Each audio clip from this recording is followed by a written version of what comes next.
Welcome to the Questionable Behavior Podcast. Please don't forget to follow us on Instagram at _QBPC. Also, give us 5 stars on all your favorite podcast platforms and subscribe on YouTube. We have a special guest with us here today, another prominent Albanian in the community. She's recently moved to LA. Mimoza, say hello to everybody. Hello, everyone. Thank you so much for having me, Edison. I really appreciate it. I'm honored to be a part of this. I'm happy that you're here. So we like to start off all our shows with just highlighting the accomplishments of the people we have on. So first off, congratulations on 300,000 views on your latest single, Young Queens, on YouTube. You have, Thank you so much. with a few videos on YouTube, I think 3-4 videos you have over 5 million views. And also written a song that for Ava Max that was on the billboards #1 for 8 or 9 weeks.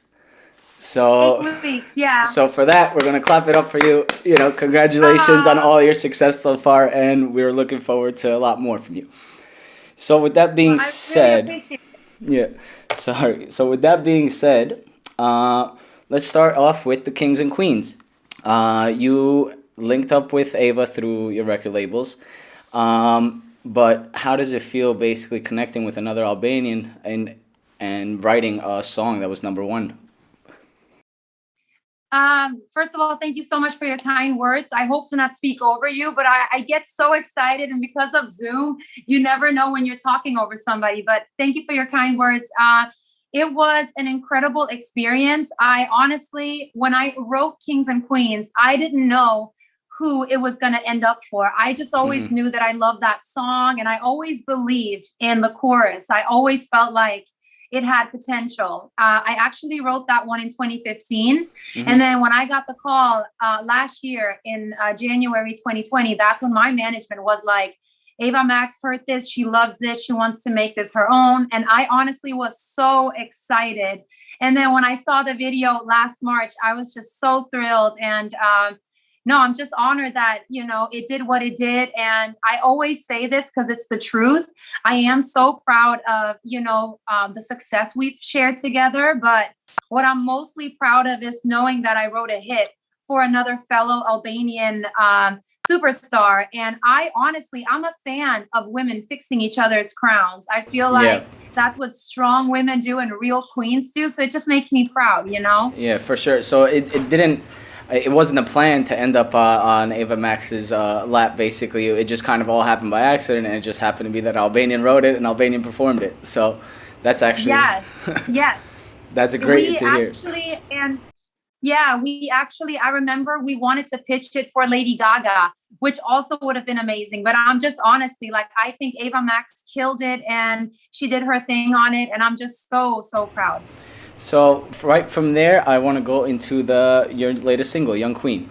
For that song, you had a friend help you write it, if I'm not mistaken, your friend Hillary, or is that... Yes. So yes. Do you guys work together a lot, or? Yes. So she is like my sister. I write all my songs with Hillary, and I produce all my songs with my brother Cliff. They are incredible. And I think that the three of us, we are truly magical when we work together because we all have our strengths, and we've done Big Girls Cry together. We've done Love for Days together, and now Young Queen. And I'm just so excited for more songs to be released that we've done, because I really feel like we have something magical between us. And for Young Queen specifically, you had a lot to do with the video. You were directing a lot of it. A lot of the visual scenes were kind of all your ideas. So tell me, was that your first experience kind of just being fully involved with the visuals and your video and everything from beginning to end of the song, or? First of all, Edison, I just want to applaud you because I'm so impressed that you have done your work and you know everything. I'm so impressed. You're amazing. I'm going to use that as a sound clip for my show. Just let you know that right now. Yes, you should.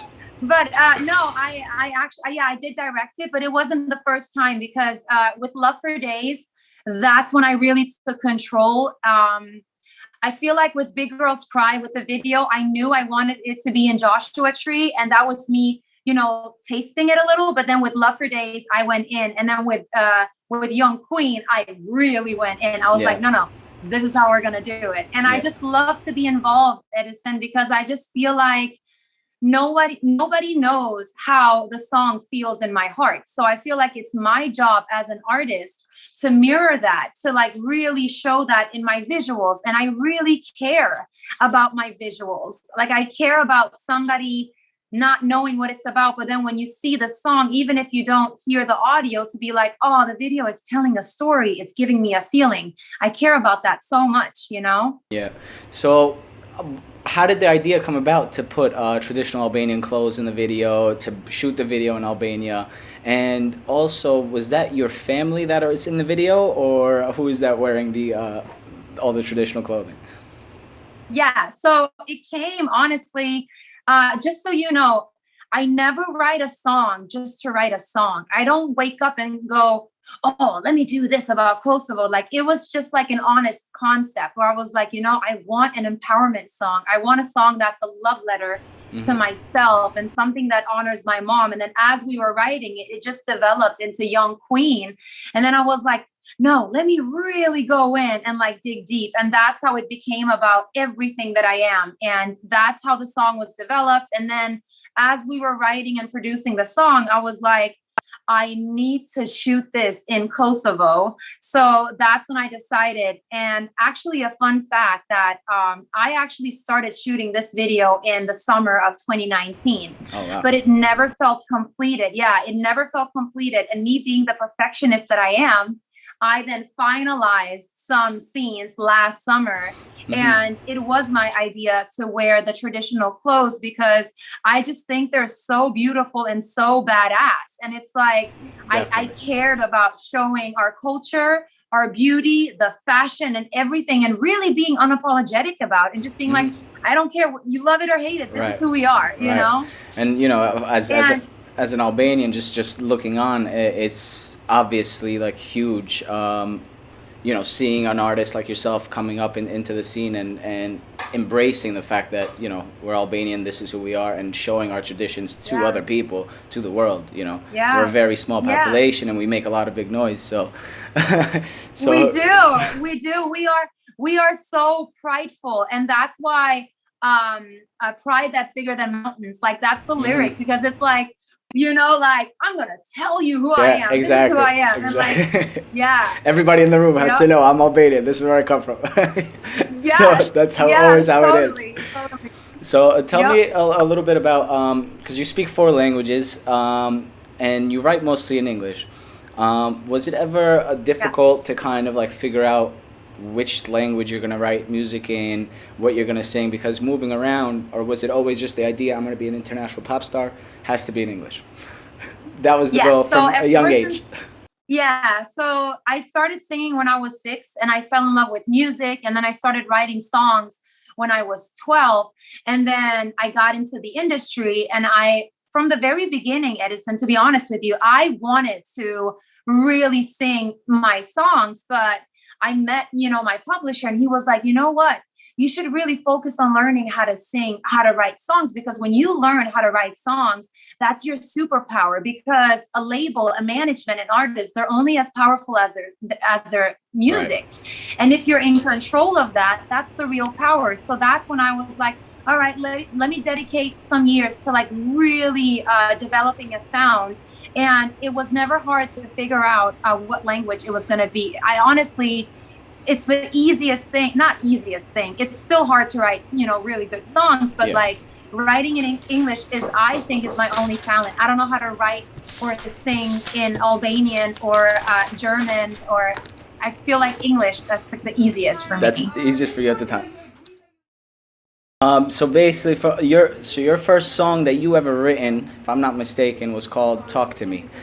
Oh my! How do you know that? I'm a genius. No. How do you know that? I'm so embarrassed. So tell me the difference between Mimoza when she wrote "Talk to Me" and now to Young Queens. Wow.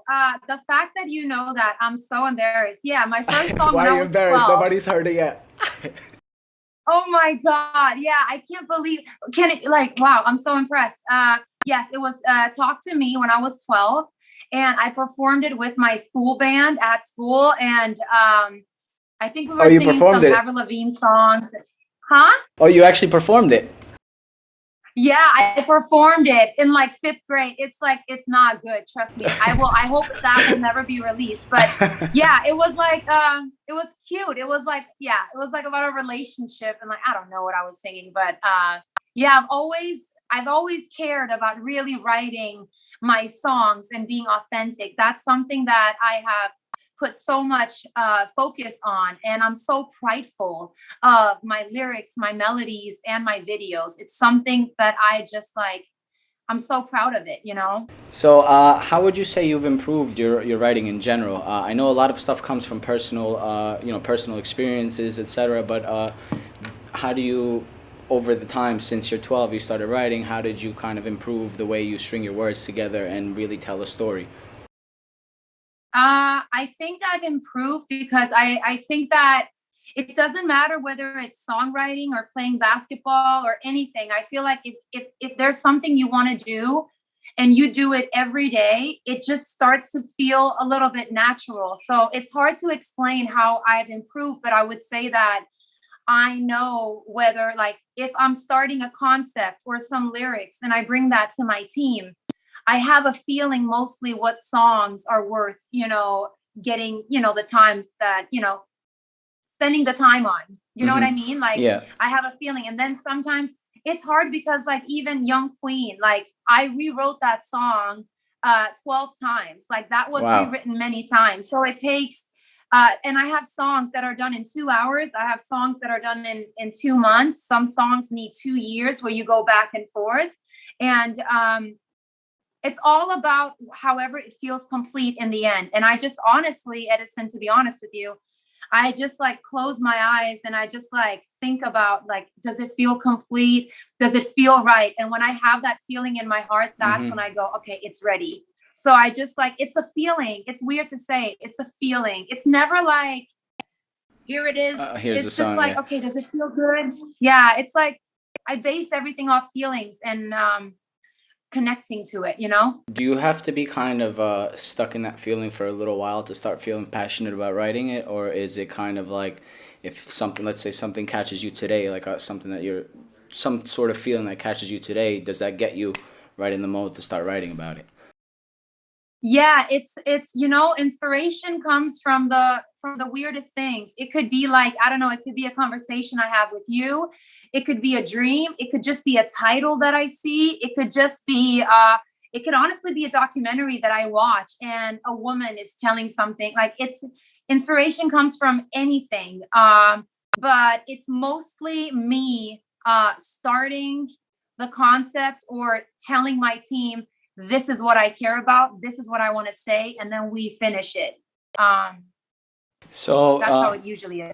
going going off of that, your song "Big Girls Cry" came from a moment when, or a feeling where you were being called too emotional.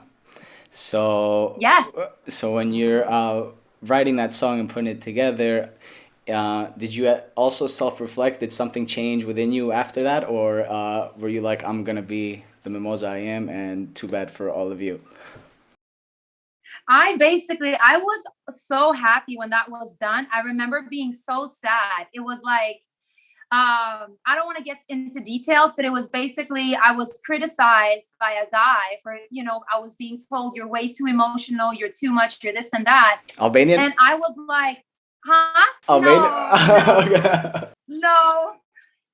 It was actually somebody in the industry. Oh, So it was like an executive. And okay.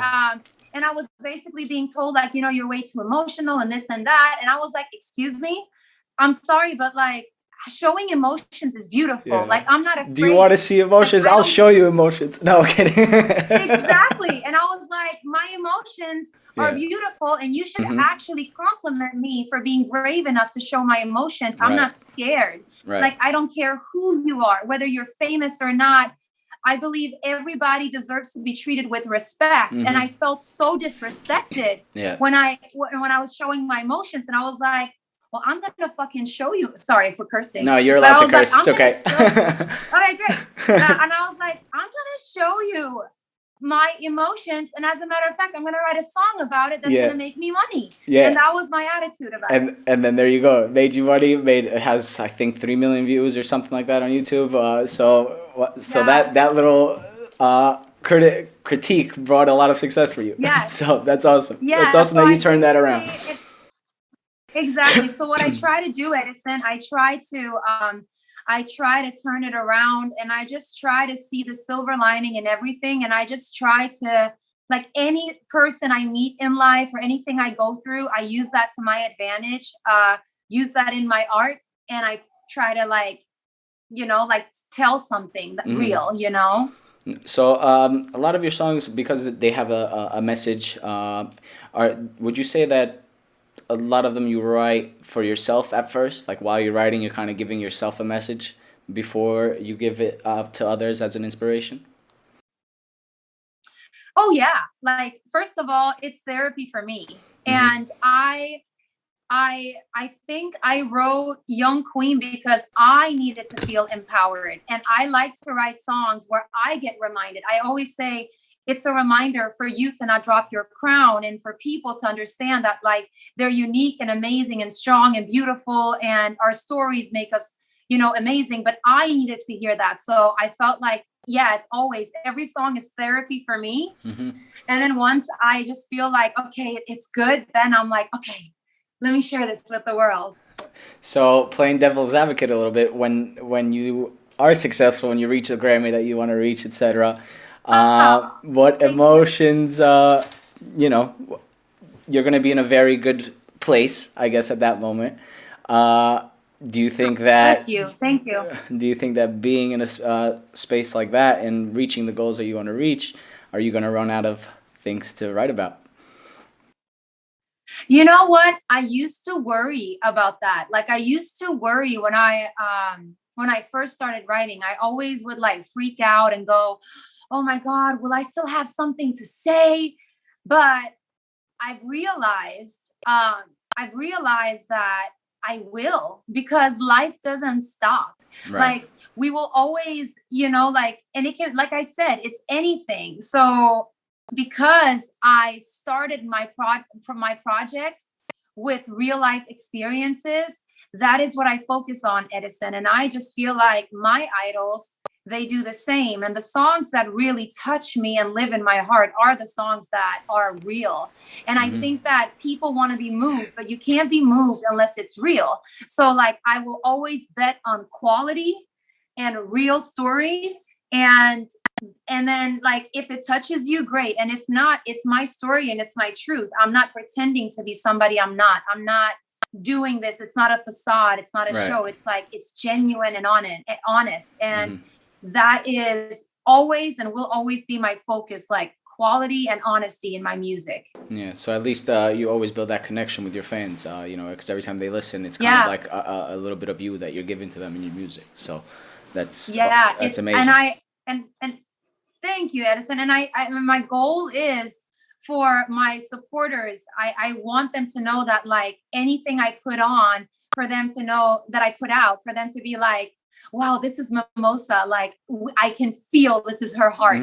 Like, nobody tells me, oh, you should write a song called Big Girls Cry, or like, you should do this. It's like, no, everything comes from me first. And I just happen to have an incredible team that really believes in me and works with me, and they help me make it, like, turn it into a reality. But that's my goal, because that's how I feel about my idols. And I know that really good shit is that shit that always rises to the top when it's honest, when it's authentic. And that's why that's my focus. So when you're writing songs for other people, how are you still trying to get yourself in an emotional state to write a certain song, or how's that process for you? Yeah, that's actually easier. I always say, sometimes I joke around with my team. I'm like, oh, it's so annoying to write for me because I'm such a perfectionist, and like, anytime when we write for, like, others, it's just so much easier because I just throw out an idea, and then the artist, if they're in the room, now we have, Zoom sessions because of COVID, but, like, if the artist is in the room, it's just like, I love that. I don't like that. Let's change that. And it's just like so easy. And I'm like, I always sit in the room and go, if this was for me, I would have changed this a million times. And then I'm like, is that good or bad? Like, that's just how I am. Yeah. So being a perfectionist, do you think it's difficult to work with you when you're in the zone? You know, let's say you're in the video shoot or whatever the case, and you have 10 different things you're wearing. Is it? Are you more of a person like get out of the way, everybody move out of the way, we're getting this stuff done, or are you easygoing when in that mode? We're talking about the worst of Mimoza right now. Yeah, no. So I love that question. And actually I have a behind the scenes that I am going to put out next week for each scene. And I hope I'm not awful to work with. I know I'm very focused. I'm very focused, and I think you see that I'm super focused and I have my vision, and I explain to the videographer, like, because I do direct it, you know, my videos.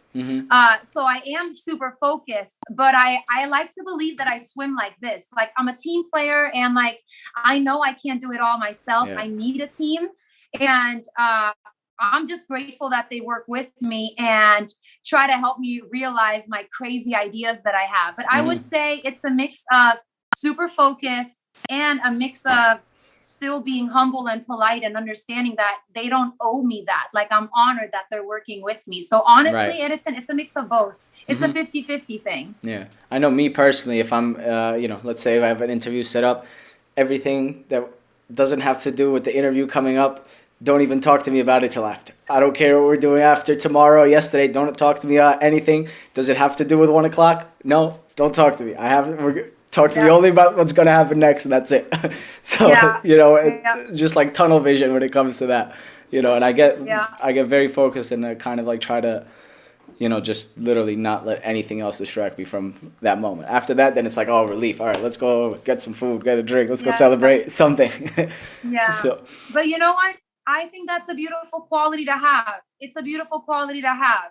Thank you. Being focused and being really determined, I think that that's beautiful. So that's great. Thank you. Appreciate it.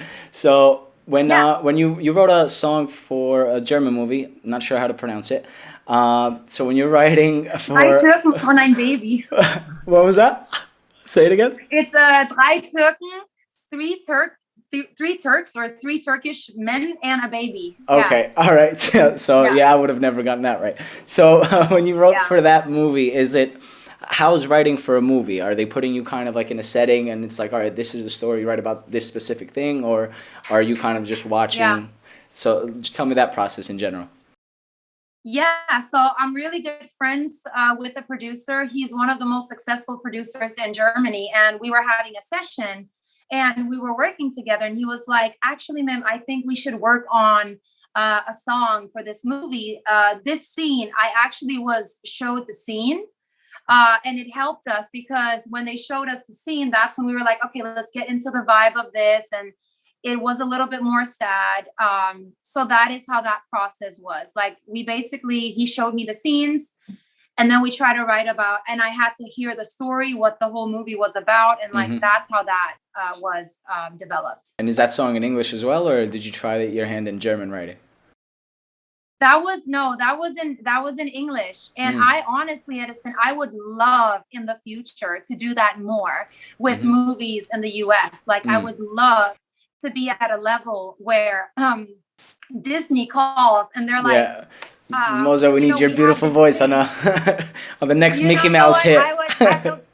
Let's put it out in the universe. Let's just do that. Mimoza's on Disney next. Yeah.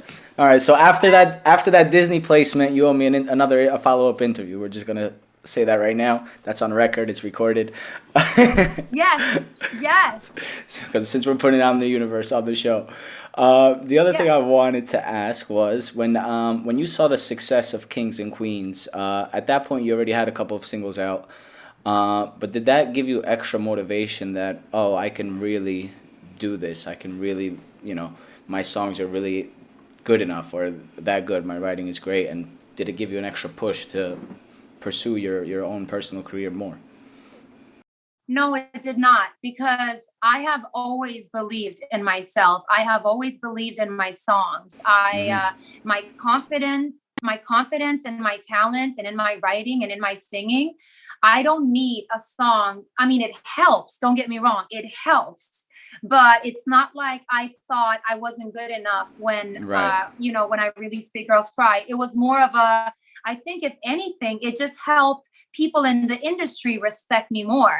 But Got it. like, But for I yourself, it was already like like, I know I'm gonna make it to wherever I need to go. yeah, It's just whether you notice now or later, it's up to you, kind of thing.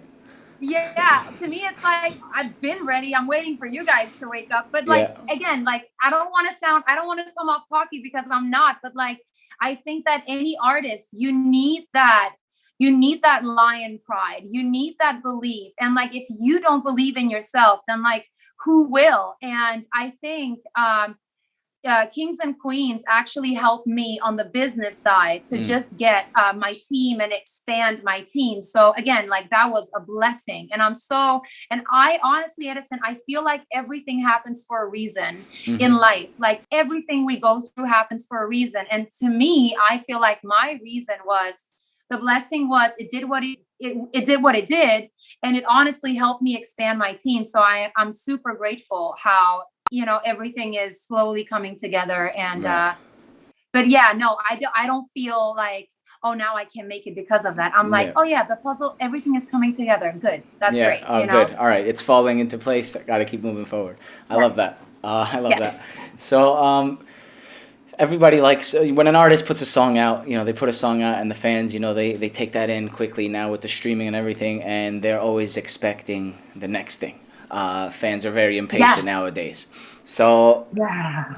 you have a couple of with the few singles that you released. You have a couple of different styles. You have a pop style. You released a song called "Anyway" that was more of a EDM type of track.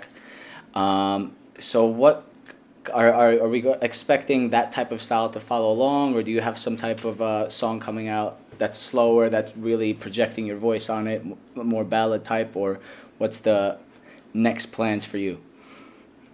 Yeah, so Musically. I would say the next plan. Yeah, so to be honest with you, we have two songs that could end up being singles.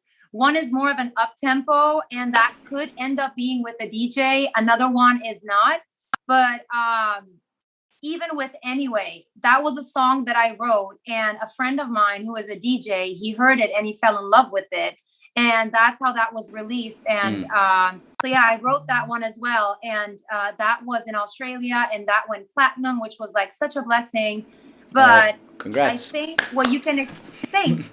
But I think what you can expect in the future is when you listen to Big Girls Cry, Love for Days, and Young Queen, that is my sound. And of course, anything with the DJ will sound a little bit more EDM-ish, but like, Hmm. what defines my sound, I believe, is the songwriting and the melodies that come from my heart. And I think that separates me from the rest, and that is the sound that gives me my Mimoza sound. So, we're getting to like the last couple of minutes of the interview, and with that, Yeah. since we're both Albanian and Yes. moved diasporas, moving to other countries, I do want to test your knowledge on some classical Albanian songs. So Oh God, you're gonna embarrass me because I don't. Oh my God, I don't know. you might. I have like a few here. I'm gonna say the first line, and if let me know if you know the second part of it. Are we ready to start? I hope they're classics because I'm gonna embarrass myself. Go ahead. Okay. Jamadani via via. Kosova, Shqipnia. I know that one. There we go. 1 for 1 so far. Okay. Yay. Të kalali, të Oh, I kalali, don't know. aloj, të I kalali don't know. shpirt. I'm not even gonna sing. I'm not a singer. So, all right. No, you sound great. You're so nice, but that's a lie. Other than that, I want to do the closing statement. Mimoza, thank you so much for being on the Yeah. show. You are an inspiration to Albanian youth, especially with your empowering Oh. songs. So I really wish you the most success. And just let everybody know where to check your music out, social medias, any shout outs to mom, dad, whoever. This is, Oh. Well, thank you so much, Edison. I really appreciate you. I think you're a young king. You're doing your thing with your podcast. Thank you so I applaud much. you. And where you can check me out is on my Instagram at Miss Mimoza, MISSMIMOZA, because we're Albanian. And you can check out my stuff on YouTube. Just put in my name, Mimoza, and then Young Queen. And thanks again for this. This is so special, and I look forward to doing this again. Definitely. Hopefully, we can, once the world opens back up, we can meet and do one in person next time. And Yes. looking forward to all your. Oh, actually, before I forget. Yeah. Yeah. I might be mistaken, but is there an award coming soon for Young Queen in the next month or so? Not for young queen, but for kings and queens. Oh, for kings and queens. Got it. Okay. Yeah, so I'm not allowed to speak about it, but I feel like I already opened up Pandora's box yesterday with the interview. I will get an award, and I'm so humbled by it. I'm not allowed to say it, but it's really exciting. I believe it's going to be published in April. Okay. So just hang tight for like 2 more weeks, but I'm Well, so excited. congratulations for all your success. And Mimoza, we look forward to seeing you progress, especially with the Albanian community. You know, we're all here supporting. So everybody, now we all have our eye on you, so you better, keep up. No, I'm kidding. Yeah, thank you so much. No, I appreciate the love, and I hope to continue to make you guys so proud. And like the love and support that I keep getting from Albanians is like unmatched. And I just it means the world. And I just look forward to making you guys so proud. And let's do another interview soon. Definitely. We're proud already. All right. Thank you so much, Mimoza. We'll keep in touch. Thank you.